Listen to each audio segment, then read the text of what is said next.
Rasura Viyalukala Navamanam Param Riskamantyanta Todrutyangopya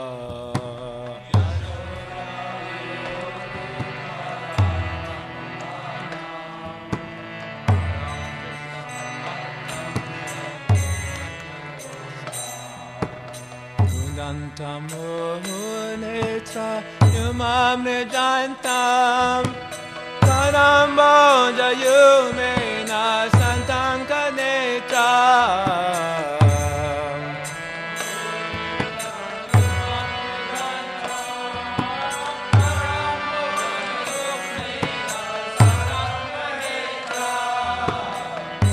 Purushasakam Patri Rekanka Kanta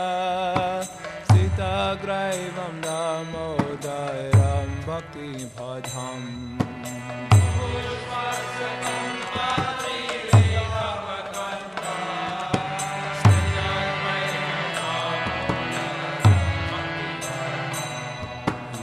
Iti Driksvalila Ananda Kunde Sagosham Nirmanjanta Makhyapayantam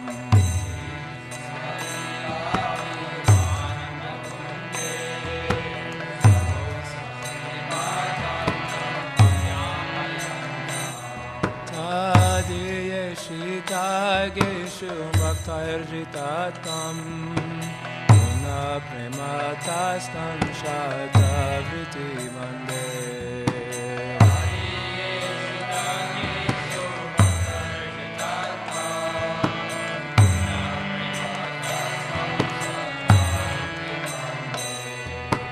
Param Deva Moksham Namosana Dema Nachayam Neneyam Varisharapiha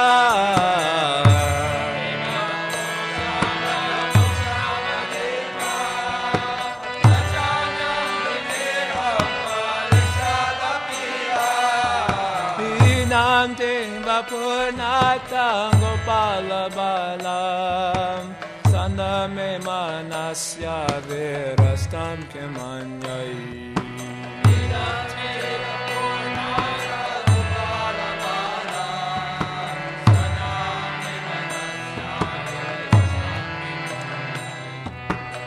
Idam te mukam bojam Antyanta nilaya Ritam kundalaya Snigdha Raktascha gopya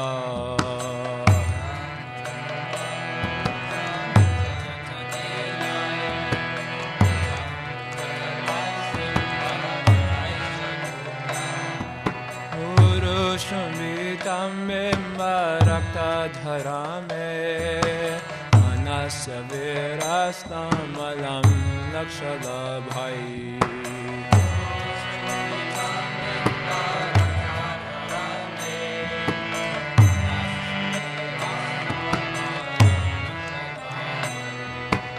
Namo Deva Damodarananda Vishnu Kasila Brabhonuka Salabhimana Ananda Vishnu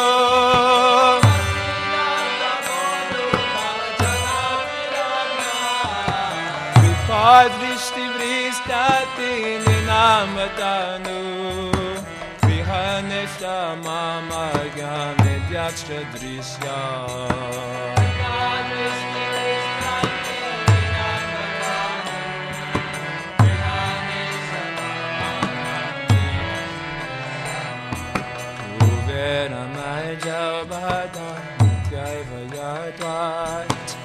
Jaya Mochito Bhakti Bhajo Krito Cha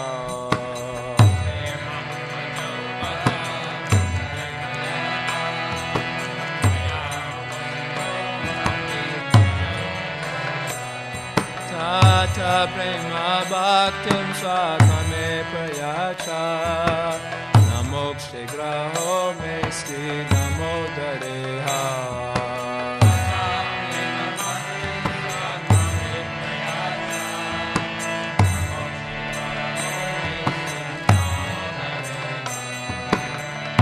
Namaste Name, Spuradipti Name, Kadiya Narayata Vishwasya Dame.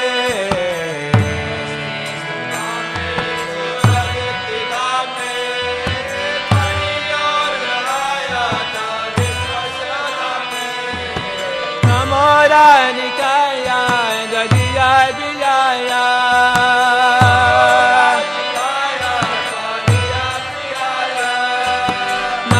Namoranikaya Jadiya Vijaya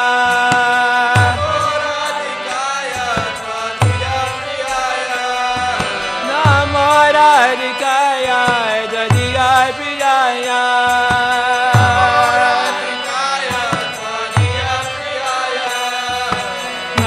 Namoranikaya Jadiya Vijaya Namo Nanda Viraya Devaya Tubhyam Namoranikaya Jadiya Vijaya Namo Nanda Viraya Devaya Tubhyam Hare Krishna Hare Krishna Krishna Krishna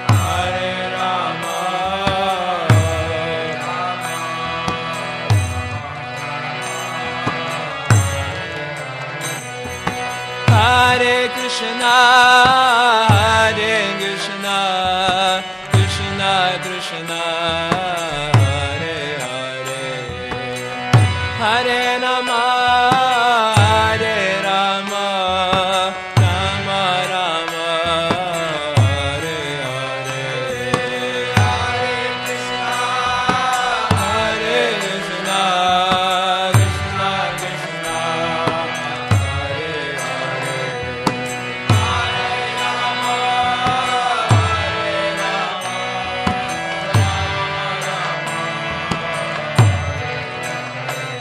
Hare Krishna, Hare Krishna, Krishna Krishna, Hare Hare, Hare Rama, Hare Rama, Rama Rama, Hare Hare, Hare Krishna, Hare Krishna, Krishna Krishna.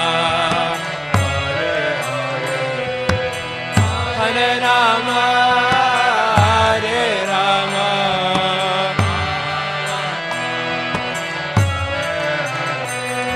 Hare Krishna, Hare Krishna, Krishna Krishna, Hare Hare, Hare Rama, Hare Rama, Rama Rama.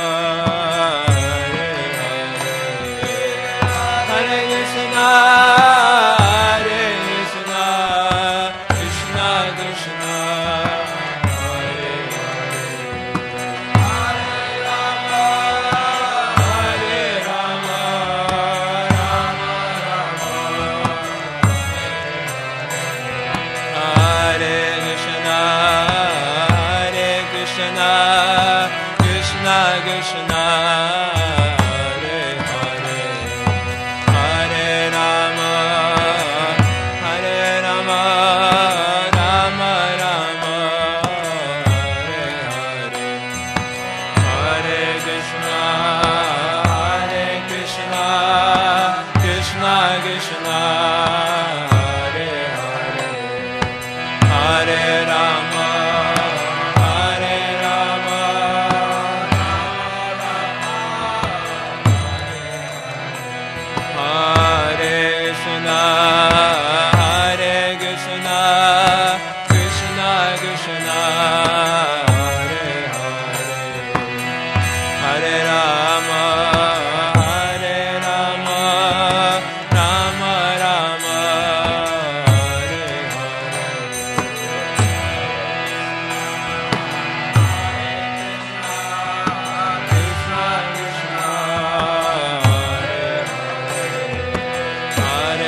Supreme Controller, who possesses an eternal form of blissful knowledge, whose glistening earrings swing to and fro, who manifested himself in Gokula, who stole a butter that the gopis kept hanging from the rafters of their storerooms, and who then quickly jumped up and ran in retreat in fear of Mother Jasoda, but was ultimately caught. To that Supreme Lord, Sri Damodar, I offer my humble obeisances.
O Lord, the entire universe was created by Lord Brahma, was born from your abdomen, which is bound with a rope by Mother Yasoda.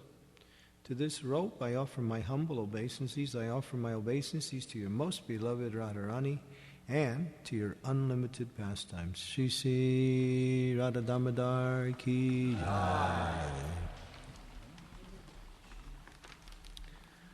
Hare Krishna.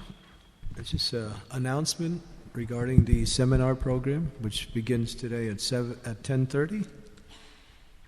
Just a recap of the schedule. There's 3 sessions. This is Srila Prabhupada, your founder Acharya. This is a seminar that has been developed by one very senior devotee in ISKCON. It's Sureshwar Prabhu. And now it's going all around the world, this particular seminar. So I'm presenting what he gave me, and this seminar has been seen by the GBC now as something that maybe every devotee in ISKCON should take this seminar. So it starts at 10:30, and it goes from 10:30 to 12, and then the second session is from 3:30 to 5, and then there's an evening session. I'm not sure, I think it's from 6:30 to 8, and tomorrow also 10:30 to 12, 2 to 3:30, and then for the Sunday feast program, the final session, 6 sessions. There's actually 10 sessions, but because of the time, we're only going to do a selected number of 6. So it'll be a slide program, and I'll be projecting it on the wall. Devotees will sit that side and look this way. Please, if you can, bring pencil and paper, or pen and paper, because you may want to take notes. It's very interactive, and you'll be asked to read the slides and get involved with responding to some of the questions like that. So please come. You'll find it going to be really, really something that is quite unique in revealing more about our relationship with Prabhupada and Prabhupada's relationship with the whole world. So that's at 10:30 today it starts. Thank you. Hare Krishna.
Jaya Radha Madhava Kunja Bihari.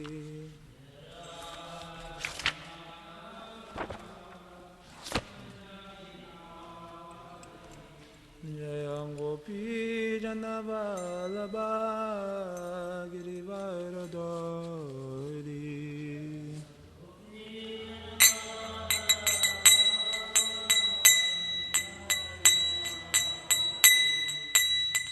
Jasondanandana Rajajanarangana Yamunatira Manachari.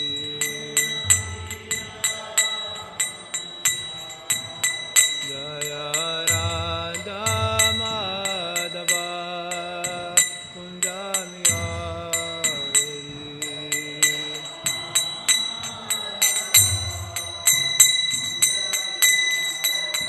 Jaya Radha Madhava Kunja Bihari.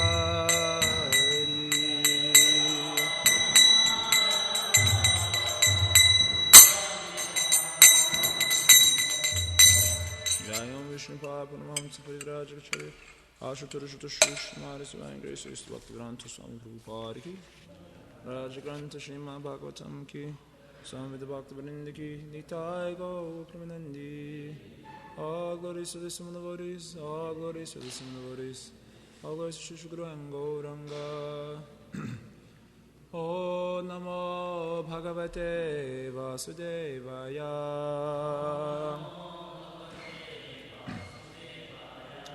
O Namo Bhagavate Vasudevaya.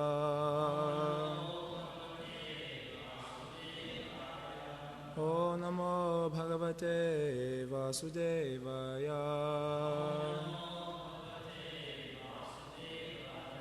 Tanna Pradyotayadhyatma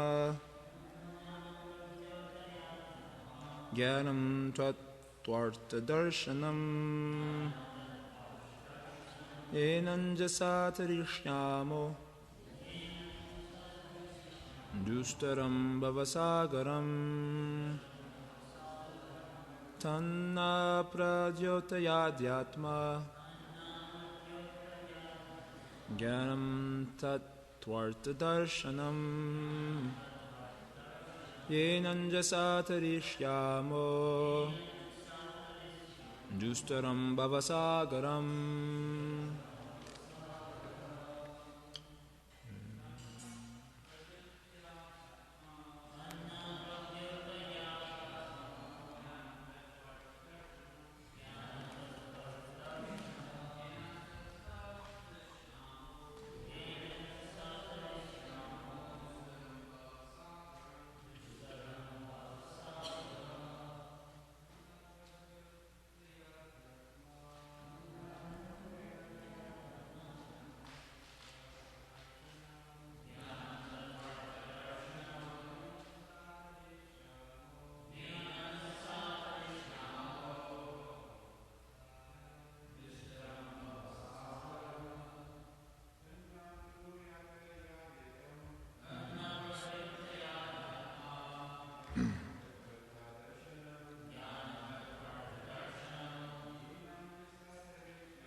Mothers, you know, to chant.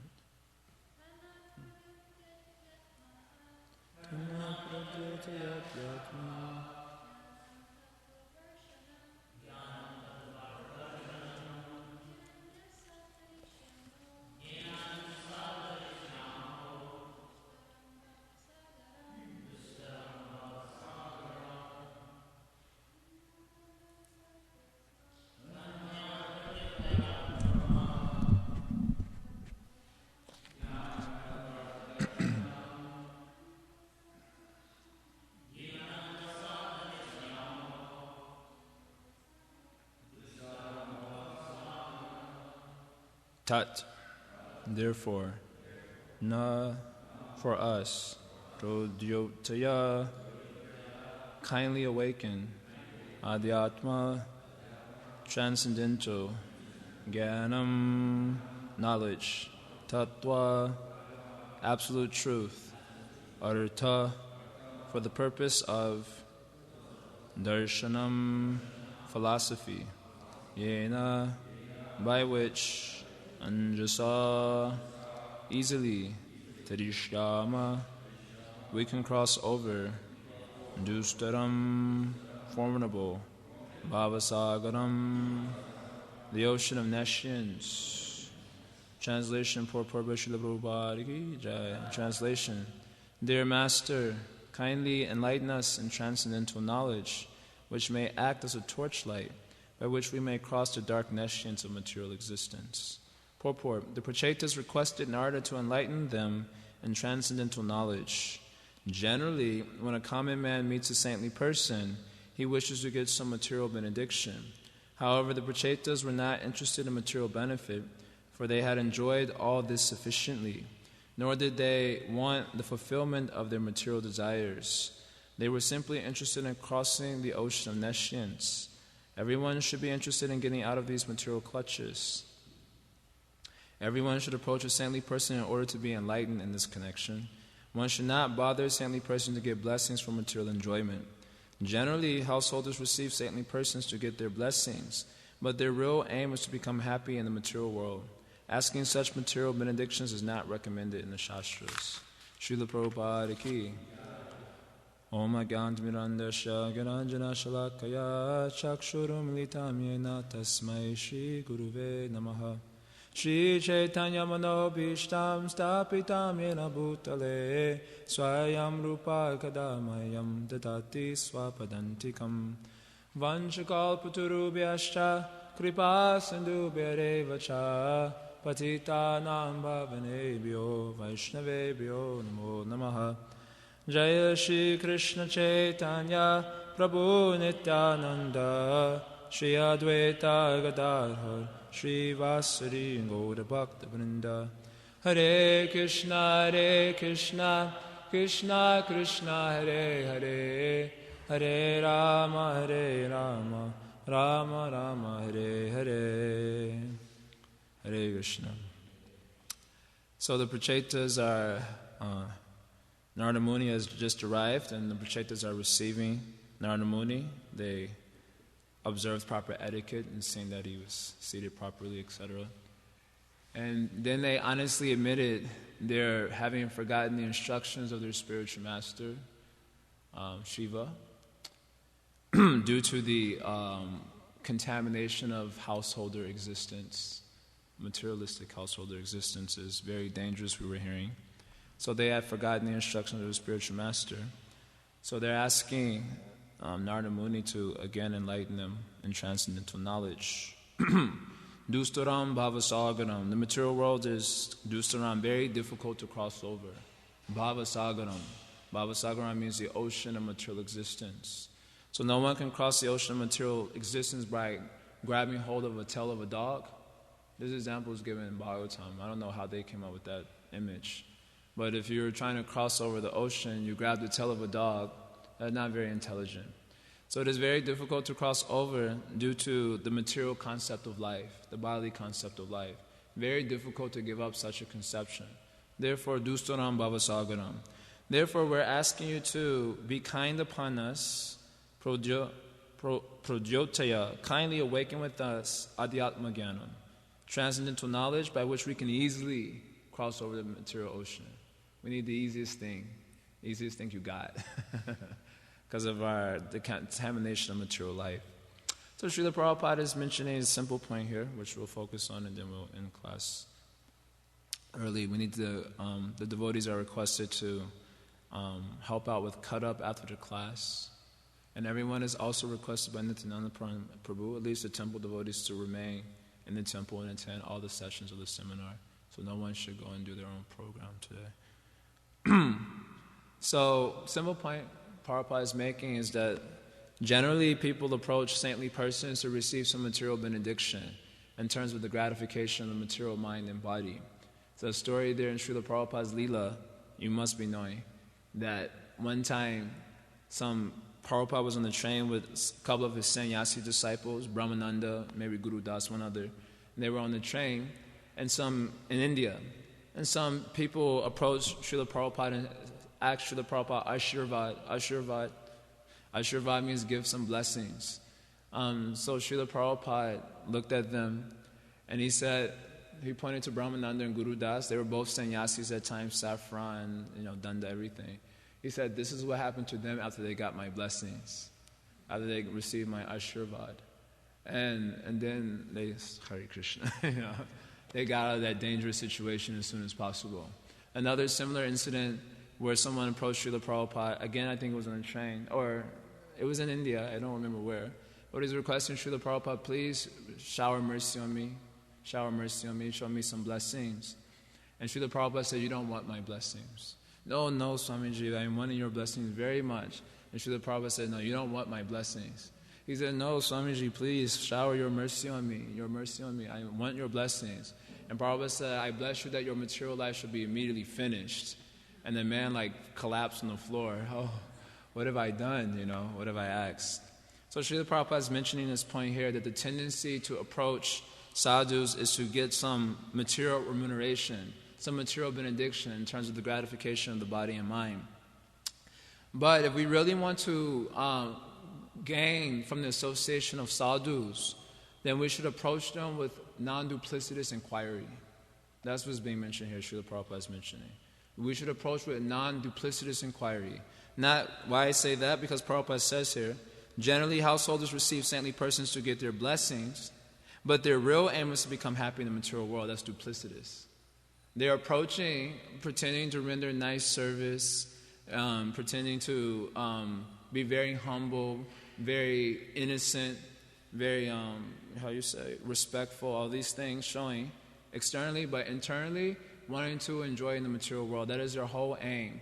And by serving saintly persons, they feel that they may augment their opportunity for material sense enjoyment.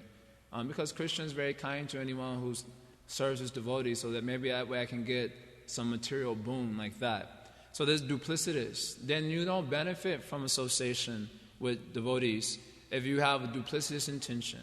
Rendering service to devotees with the hope that they will glorify me, with the hope they will appreciate all the services that I'm doing. Oh, I'm such a nice devotee. And looking for that trophy of appreciation.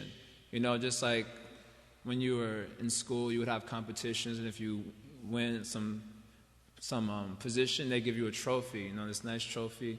And then the young boy will put all his trophies on the shelf. So as soon as you walked into his room, you saw a room full of trophies.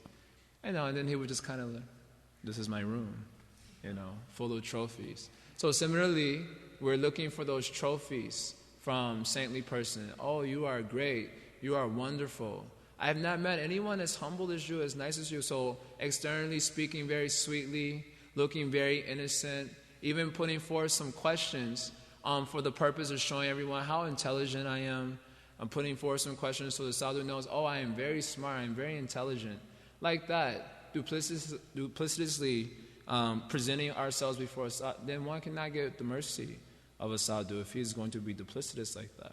One should rather offer at the altar of a devotee's magnanimous nature, non-duplicitous inquiry.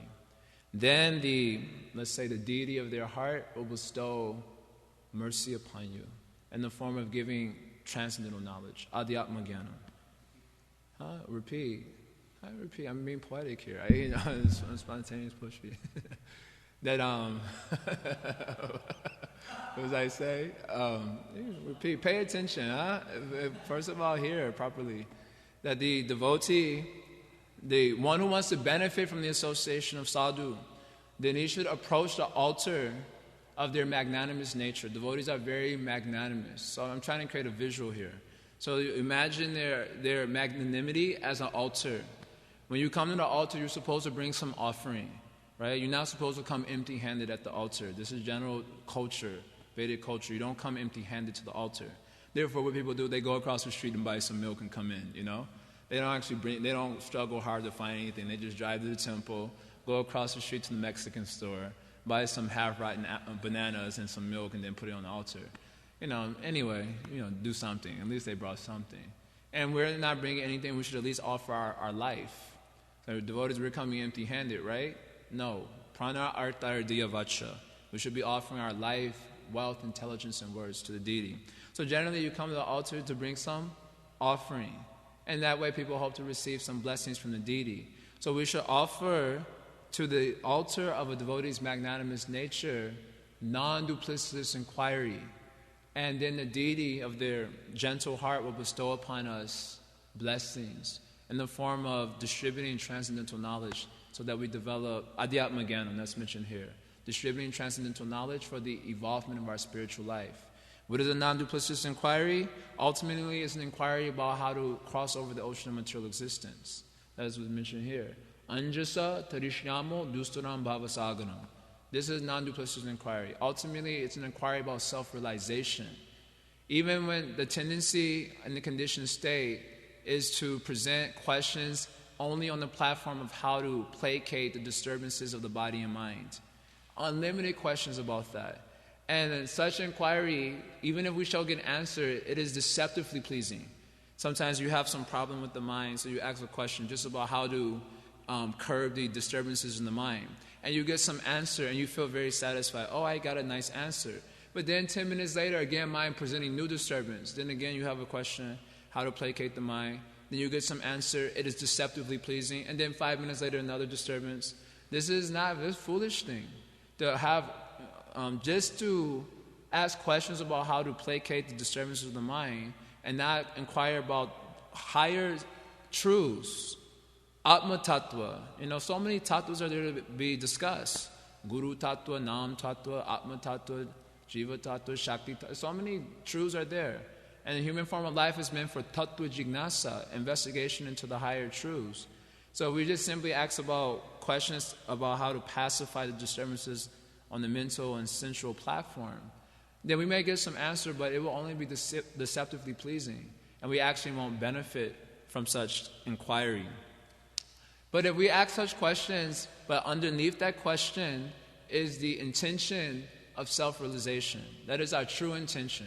Not just to be satisfied for getting an answer in the body and mind, but understanding that there's some disturbance in the body and mind and it's blocking my progressive movement. Therefore, inquiring so I can progress in self-realization, that's non-duplicitous inquiry. Like that. That means the purpose is self-realization. Anjasa tarishamo dustaram bhavasagaram. I'm desiring to cross over the ocean of material existence and evolve my spiritual, my constitutional position in relationship with Krishna. This is the most important thing. Otherwise, simply wasting time putting forward questions to sadhus. It has to be a question about self-realization. This is the most important thing. So therefore, it is mentioned that devotees, like it's being mentioned here, they bestow upon living entities divine eyes. Santa dishanti chakshushmi bahir arka samutitaha devata bandhava santa atma aham evacha. This is a very nice verse in the Bhagavatam. It says that the devotees of the Lord, Santa dishanti chakshushmi, they bestow divine eyes. They bestow divine eyes upon the living entities. Whereas bahir arka samutitaha, whereas the sunlight only provides vision of external things, and that too when risen high in the sky. Understand that? When the sun rises high in the sky, it bestows vision of external objects. That's it. But devotees can bestow divine eyes, divya gyan, by giving divya transcendental knowledge. Therefore, the devotees are devata bandhava santa atma aham evacha. Therefore, the devotees are one's worshipable deities, devata. They are one's bandhava, real family. They are one's very self, atma. And Krishna is speaking this verse. He says, they are even my very self. So the idea here of the verse is very nice. The devotees are one's worshipable deities. What does that mean? Don't get bewildered here. It means that the deity means the object of worship or the object of service. So when it says the devotees are one's worshipable deity, it means to say, it's discussed in the purport, that the devotees are one's real object of service as opposed to the body, which is generally taken as our most worshipable deity. right? The body is always clamoring for material sense gratification, constantly, isn't it? We have experience. As soon as you start japa, boom, material, sense gratification thoughts are popping up, At least in Kirtan, there's a little bit of a fighting chance, but if you want to really see where you're at in Krishna consciousness, like sometimes people ask, how do I know where I'm standing in Krishna consciousness? I just chant japa for 1 hour straight. And then you'll understand everything will become revealed. Just Hare Krishna, Hare. In the first round itself, before the round is complete, boom, boom, boom, boom, boom, all types of the materialistic thoughts coming in, and which we cannot repeat also in an open arena. This is the situation. So generally, in other words, the body is always clamoring for material sense gratification. Clamoring means making loud noise. Just like sometimes the Hindus, they have no consciousness that a discussion is going on. So they just come in and like slap the wind chime, the chimes there. They just like slap it really hard, and ring, ring, ring, ring, ring, ring, and everyone in the class like looks what's going on. It's called a clamoring sound. A clamor, making a loud sound. So the body is always making loud disturbance. Give me sense gratification, give me sense gratification. And because we take the body as a worshipable deity, we always acquiesce to the service of the material body. So this verse is saying that the devotees are devataha. The devotees are one's real object of service, not the body.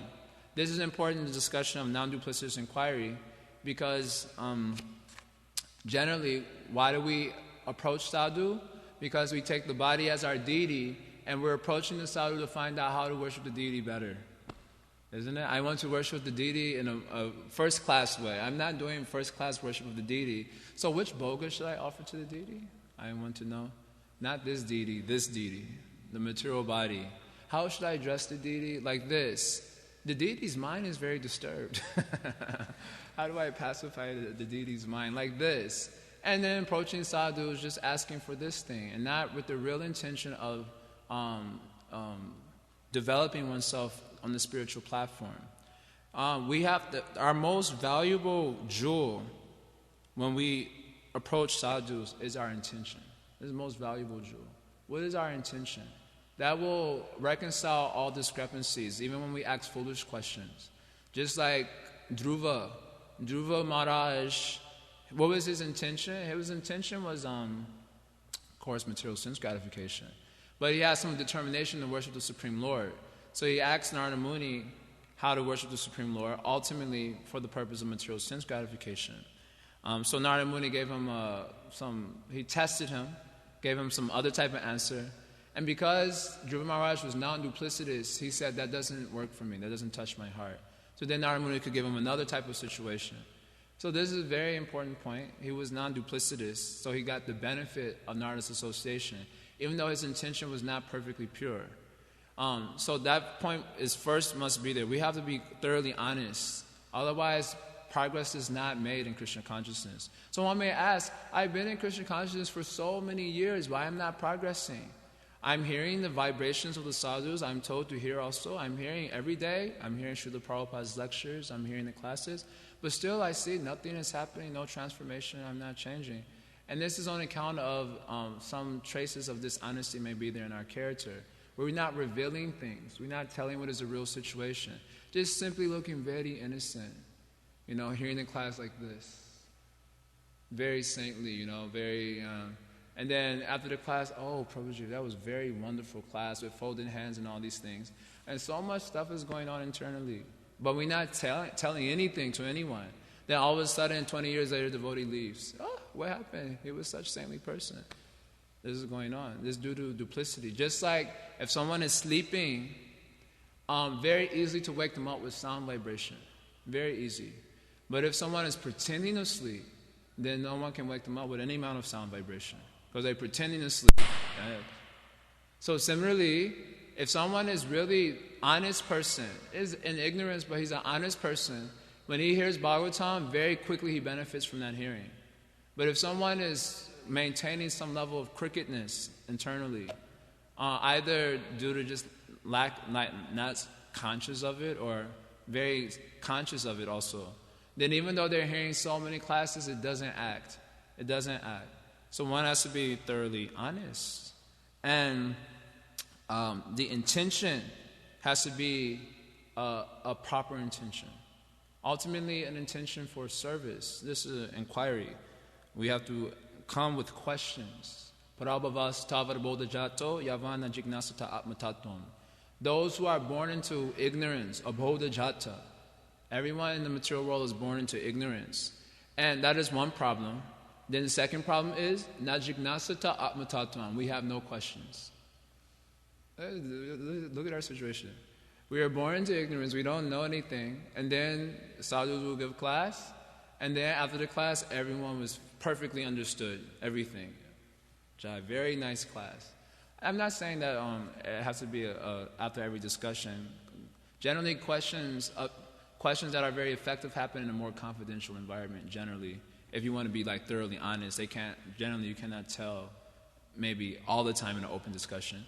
But no inquiry spirit, just simply sitting there in the class. And then when you go downstairs to the prasadam hall, everyone was speaking very politely to each other, very sweetly, having very sweet face. But then internally, all types of nonsense will be going on, thinking bad about one another, and all these things are going on. Then what is how we will benefit? Then simply coming in a military sort of way to all the programs, but not improving our consciousness. Consciousness is still in the gutter. Fault finding and ad infinitum, etc. going on. This is going on. So one has to present proper inquiry, non-duplicitous inquiry. Don't just ask about the structure of the universe. I have a question. I was wondering about the structure of the universe. Now that is an unimportant question, but you have Maha Lessi desire, and you really need to find a solution to that. And you're asking about the structure of the universe. How is that going to help you? I mean, it's inquiries that can help us to improve our consciousness. That is very much required for the purpose of self-realization, non-duplicitous inquiry. So in order to do that effectively, then there has to be surrender, pranipatena. Krishna says pranipatena pariprashna. Pariprashna means relevant inquiry. That's the second point. The first item before that is pranipata, which means submission or surrender. If one is not surrendered, if one is not submissive, then how much will benefit from the questions you ask? Maybe that's one reason why we don't ask questions. Because we know anyway I'm not benefit because I'm not surrendered. So therefore, why ask anything, right? So then, okay, that might be true. Then that means we have to do something, improve ourselves, isn't it? We have to become surrendered, submissive, at least submissive. Surrender doesn't mean the full-blown thing. Like Arjuna surrendered in the beginning of Bhagavad Gita, but was he perfectly ready to execute what Krishna said? No, he had doubts. But this is not, he said, Krishna, I surrender unto you. But then right after he said that, in the next two verses, he said, I will not fight. You just said you will surrender unto me? Then the next verse he said, I will not fight. Oh, go. And then he dropped his gun, you both sat down. But he was ready to hear. This thing has to be there, at least a little bit submissive. Submission meaning a desire to change my conception, seeing that my conception is not working out because I'm completely unhappy. So then, pranipata, that is required. Surrender, submission. But without faith, you cannot be surrendered. Without faith, you will not be submissive. Simply asking for the sake of asking, but we don't have faith. How surrendered can you be without faith? So we need to cultivate faith and devotees and Vaishnavas. And how do you cultivate faith? Then that's mentioned about time by Mahat Sevaya. By rendering service, faith is generated. What is that verse? Shushu Sho Shadadan Nasha Vasudeva Kataruchi Sham Mahat Sevaya Vipra Punya Tichanishavana. This verse is the beginning of the development of bhakti, a discussion of the development of bhakti by Sutta Goswami. This is the first verse. So he mentions this point that by Mahat Seva means what? Service to great souls. By Mahat Seva, great service is done. And then from such Seva, Shraddha is developed. He mentions this in the stages of development of bhakti. By Seva, Shraddha is developed. And from Shraddha comes the desire to become surrendered, Punya Tirtha. Punya Tirtha means a guru, because guru is also called as Tirtha.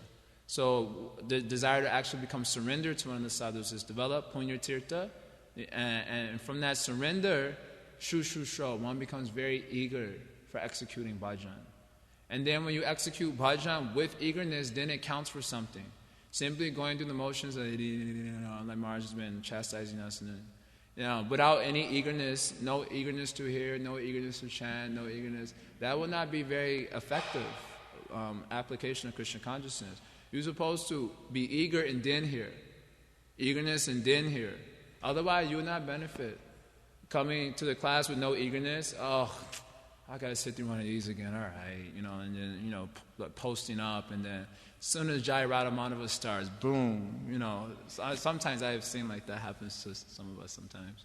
Right at Jai Radhamadhava itself, going on, this is happening. No eagerness, there's no benefit. Or simply sitting very, pakka, but internally we meditate on our own program, This happens. This happened to me sometimes. Sitting because I don't generally sleep. And I practice my whole first year practicing not sleeping in the class. So I'm good at just like sitting up straight, appearing to be paying attention. But Maya will be thinking about my own little program, this thing, that thing, this thing, on and on and on and on. And then the class would be over and I'll go, Jai. No benefit. So if we want to benefit, you're supposed to be eager. Eagerness, then hear. If you hear, chant, all these activities without eagerness, then no benefit. Hardly any benefit. Agatu Sikriti, that's it. Agatu Sikriti benefit, but not the real benefit. So this is mentioned here by Srila Prabhupada in the purport. We should be interested in getting out of the snares of the material clutches. And because we will not be able to do that on the strength of our own mental situation, we are bewildered jivas, full of bewilderment. We are bewildered about whether we should sit down or stand up. Even littlest things we get bewildered by. Should I eat this or should I eat that? So sometimes you have a conviction. I will eat granola. We have this program. I'll eat granola. Then you go downstairs and you smell pizza. Then you get bewildered. What should I do? The littlest things causes great bewilderment for the conditioned soul. The idea is that we'll not be able to transcend the material ocean on our own merit. We need higher guidance from a higher plane. Then we can be benefited. So are there any questions? I'm finishing now. It's funny.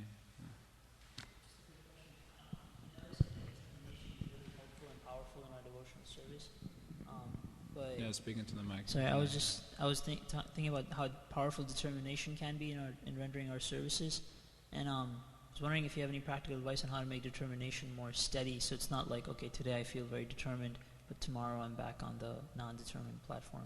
Well, I have always learned that determination, let's speak about it in the material field.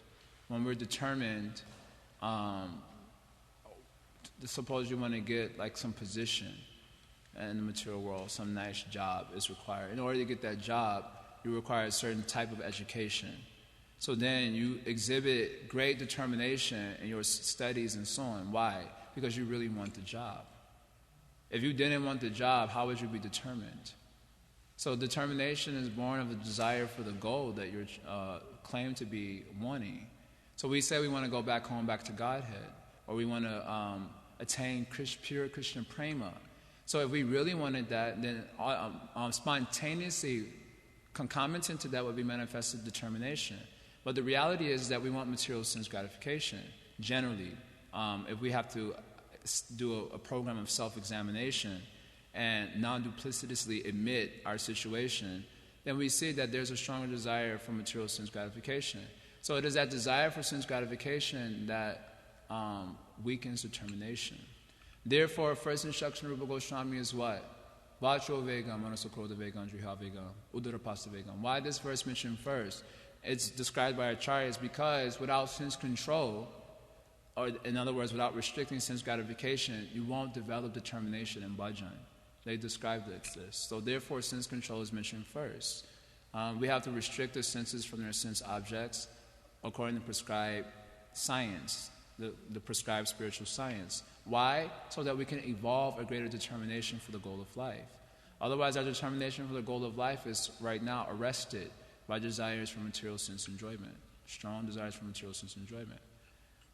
Like that. Also, it's the understanding of for whom we're doing it for. Ultimately, are we doing it for Krishna, for Guru?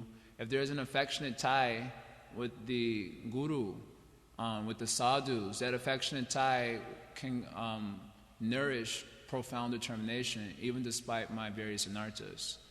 And without it, one may find it very difficult to just theoretically be attracted to the goal of life.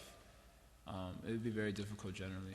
So we need greater sangha, greater intimacy, greater cultivation of intimacy within sangha, because that inculcates in the heart of a fallen soul the determination to achieve something higher, if not for myself, but out of service to this personality that I'm attached to, like that. Luke, you want to say something? We have 5 minutes. Hare Krishna. I had a couple questions on the topic of this internal, finding so much fault with other devotees. One is, why do we do it? And then also, is it that it's something about the particular individual, or that as long as we have this tendency, anyone will do? If I stop finding fault with this one, then I'll start finding fault with this one next, anyone like that. And then Krishna, just give me someone to find fault with here. Anyone will do. And then finally, how to also overcome this very big obstacle. Well, fault finding, in the description given by Srila Bhaktivinoda Thakur of various categories of anarthas, one category of anarthas is called Hridaya Durbalyam, which means weakness of heart. And in that category of anartha, he describes 4 divisions. The desire for recognition, pratishta, attachment to objects not related to Krishna, enviousness, and then our favorite one in discussion here, he mentions deceit and fault-finding together, interestingly enough. Because generally, like I mentioned in the class, we're showing externally very nice thing, but internally finding fault. So he mentions deceit and fault-finding in the same category, in fact. So the root cause of all anarthas is the bodily concept of life. That is the root cause of all anarthas. So who are we finding fault with? Generally, it's not the spirit soul, because we're not seeing spirit soul. Atmavan manyate jagat. We are perceiving others in the same way we perceive ourselves. So we perceive ourselves as material entities, products from the modes of nature. So also the tendency is projection. We're projecting onto other living entities also that they're their material bodies. So when we're finding fault with someone, who are we finding fault with? Actually, you're just finding fault with the material nature. You haven't even touched the living entity yet in your deliberations on their various faults. I've been speaking this thing last week also, same thing I've been focusing on a lot. Para swabhava karmani, na prashamshati nindati, sa ashubhashate swarta asati abhiniveshata. I quoted this verse many times. The living entity should not praise or find fault with the particular psychophysical situation of the living entity. And if you do that, you'll become deviated from your real self-interest by becoming absorbed in the temporary. Asati abhiniveshata. So what are you finding fault with? Oh, I don't like the way his body looks. Oh, I don't like his attitude. Well, that's his psychology. Oh, he smacks when he eats. He's rude. He speaks loudly. Like sometimes someone may speak very loudly. Like speaks very loud. Discussion will be going on. You hear all the way from upstairs, very loudly speaking. So someone may say, oh, why is he speaking so loudly? It's because psychology is that only. So finding fault with that, but it has nothing to do with the spirit soul. So that means the root cause of all these anarthas is the bodily concept of life. So without overcoming the bodily concept of life, there's going to be tendency to give expression to these various anarthas that are there. Brahma Bhuta Prasanatma is required for Ma Bhaktam Labhate Param. For a pure devotional practice, then one has to actually transcend the influence of the bodily concept by cultivation of transcendental knowledge within one's heart according to the prescribed method. So that's how we get over it. We have to give greater interest to seeing things according to transcendental knowledge as received from Guru Parampara, our gurus, than giving preference to seeing things according to the naked eye. Srila Prabhupada's teaching in the Ishopanishad that I always appreciated was that the devotee does not see with the naked eye, but rather sees according to spiritual sound that he's received from his gurus, Shabda Brahman. So unless we evolve our attraction to observing things according to the hearing process, then there will be no question of giving over this tendency.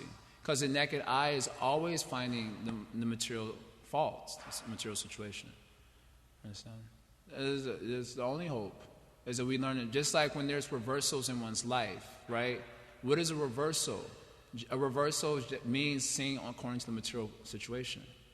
Right? Otherwise, there's really no reversal in the true sense, because Krishna is Suridam Sarvabhutanam. He's a well-wishing friend of all the jivas.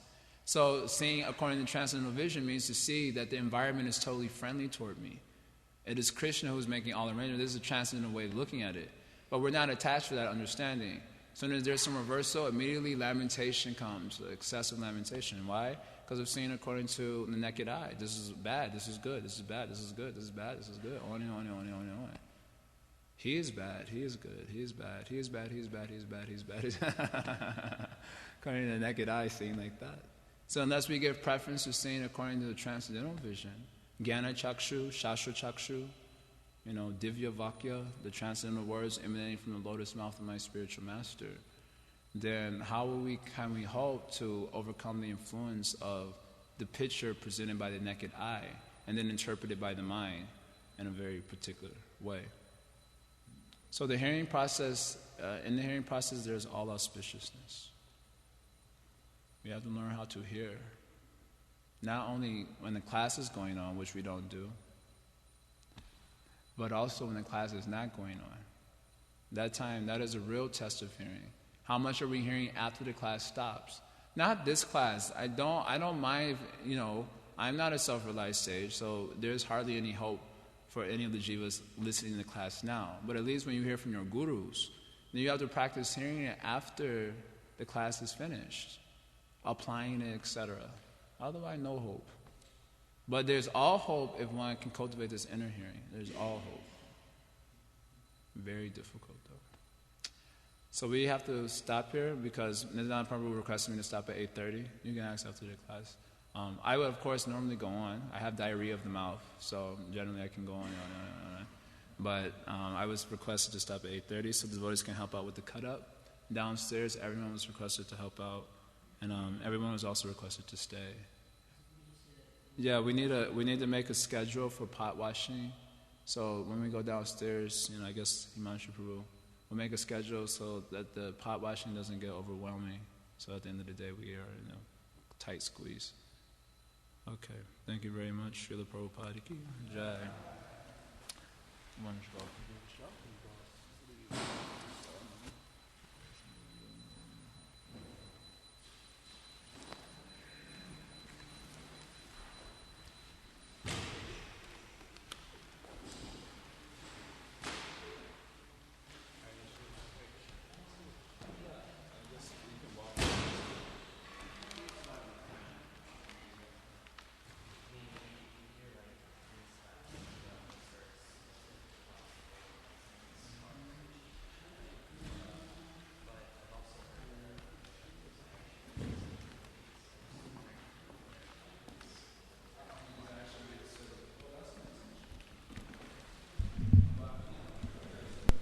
How's it going, bro? Hare Krishna, Krishna Krishna.